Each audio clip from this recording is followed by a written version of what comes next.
यन्मूलं सर्वभूतानां यन्मूलं चित्तबन्धनं मूलबन्धः सदा सेव्यः योगोऽसौ राजयोगिनाम्। अब आगे कहते हैं शरीर कैसा, शुचो देशीय प्रतिष्ठाप्य स्थिरमासनमात्मनः नात्युश्रीतं नातिनीचं चैलाजन कुशोत्तरम तत्रैकाग्रम मन कृत्वा। एकदम ऐसे आसन पर बैठो, समुक्काया शिरोग्रीवम धारयन् नचलम स्थिरः। आपका नीचे का बैठक और पीठ की हड्डी, गर्दन, सर एक लाइन में हो, बिल्कुल नहीं हिलना है। ये योगियों का समानत्व है। शरीर को सीधे रखो, टेढ़े बेढ़े मत रखो। अब यहाँ कहते अंगानाम समताम विद्यात् समे ब्रह्मणि लीयते।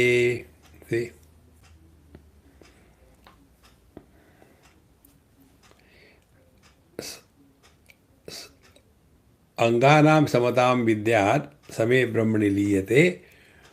तो हमारा जो मन है वो परमात्मा में इतना लीन हो गया है कि देह, उसके अंग इत्यादि के प्रति हमारा ध्यान है ही नहीं। देखो, और इसीलिए सभी के प्रति हमारे अंतःकरण में समत्व की निष्ठा है। देखो,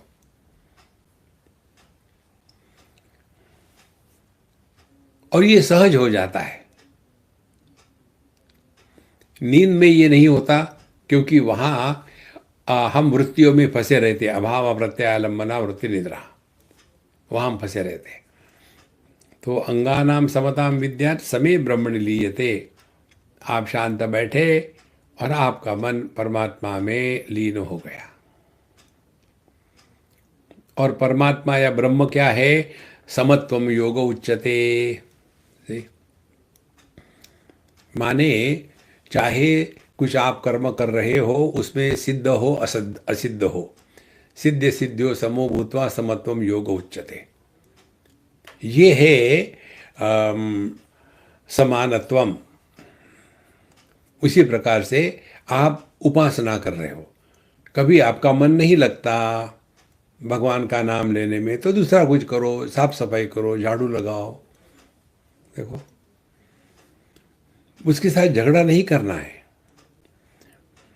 इस प्रकार से कुछ भी हो, हमारा मन सहज रूप से शांत रहने लगे, और इसके लिए मन को अपने स्वरूप में लीन करना है।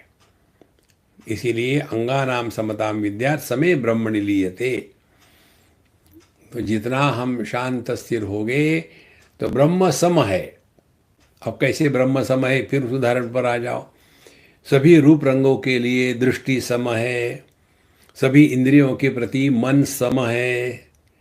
ऐसे नहीं कि दृष्टि कहती कि मुझे लाल रंग नहीं अच्छा लगता, मुझे पीला रंग अच्छा लगता है, नहीं, सबके प्रति समान है। तो समानत्व किसमें है? अनुभूति में। कोई भी अनुभव आ जाए, सुख का, दुख का, लाभ का, हानि का, देखो, शरीर स्वस्थ हो अस्वस्थ हो, जब हमारे मन के समत्व को हम नष्ट नहीं होने देते, तब यह जो मन है ये परमात्मा में, ब्रह्म में लीन हो गया है। क्योंकि ब्रह्म भी कैसा है? जैसे आकाश के जैसे, चाहे पृथ्वी हो, चाहे समुद्र हो, चाहे आग हो, चाहे वायु हो, सबको आधार देता है, लेकिन किसी के द्वारा प्रभावित नहीं होता। यह जो समत्व है, ये किसी भी हालत में किसी भी के द्वारा प्रभावित नहीं होना। इस समत्व को यहाँ कहते हैं नो चेत नैव समानत्वम रुजुत्वम शुष्क वृक्षवत। और केवल हमने यही सोचा कि हम एक आसन में 1 घंटा बैठ सकते, बिल्कुल नहीं हिलते, तो ये तो शुष्क वृक्षवत। जब कोई पेड़ मर जाता है तो खड़ा रहता है, हिलता भी नहीं, वो बिल्कुल खड़ा है। तो क्या वैसा है समानत्व? नहीं, जिंदे हैं हम, जगत में जी रहे हैं। देखो, हमको कहीं जाना नहीं, कहीं आना नहीं, ना कहीं जाना ना कहीं आना, nothing to do, nowhere to go, ना क्योंकि ना कुछ पाना ना कुछ खोना। इस दृष्टि से जो हमारे अंतःकरण की समान दृष्टि है उसको कहते हैं समानत्वम, समत्वम योग उच्यते। कई बार हम लोग सुनते हैं, पढ़ते हैं, समझ में नहीं आता तो कोई बात नहीं, दूसरी बार पढ़ो, क्योंकि बताने वाला वही होता है। हमारा जो सुनने का मन है वो हर बार भिन्न होता है, कभी मन विक्षेपित है, कभी शांत है।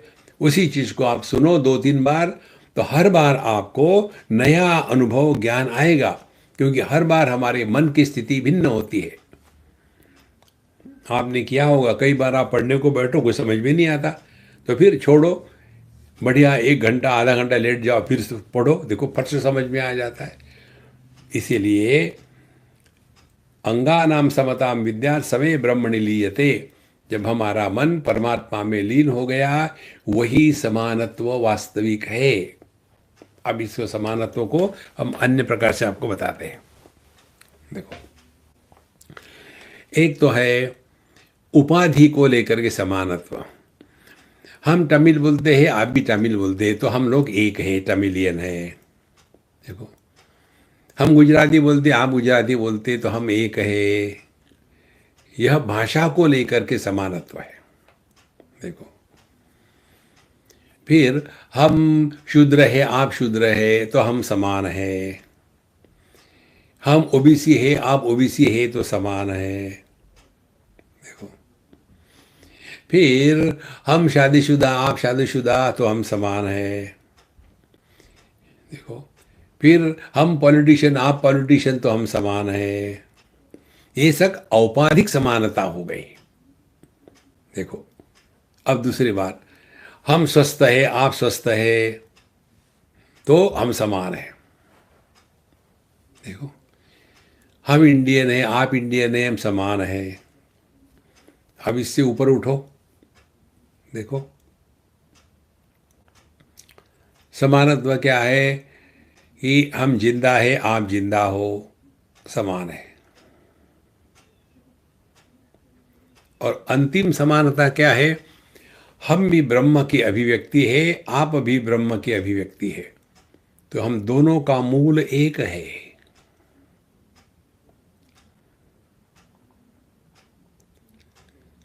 तो जो साधु संत इस अहम ब्रह्मास्मि ज्ञान में रह करके जीवन जी रहे हैं, उनका समानत्व वास्तविक है। वास्तविक माने वस्तु को लेकर के, माने परमात्मा को लेकर के। बाकी का समानत्व औपाधिक है। यह औपाधिक समानत्व टूटने की संभावना रहती है, लेकिन यह जो वास्तविक समानत्व है कि हम सभी जिंदा है, हम सभी परमात्मा की ही अभिव्यक्ति है, हम सभी ही परमात्मा स्वरूप है। इस प्रकार से अंगानाम समताम विद्येत ब्रह्म समे ब्रह्मणि लीयते नोचेत नैव समानत्वम ऋजुत्वम शुष्क वृक्षवत। यदि ये हम नहीं समझते हैं तो केवल एकदम एक जगह बैठे हैं कड़क होकर के, और फिर बस वहाँ हम 3 घंटे बैठ सकते, फिर पूरी साधना इसी में लगती है कि मैं एक आसन में आधा घंटा बैठ सकता हूँ, पहले 1 मिनट भी नहीं बैठ सकता था।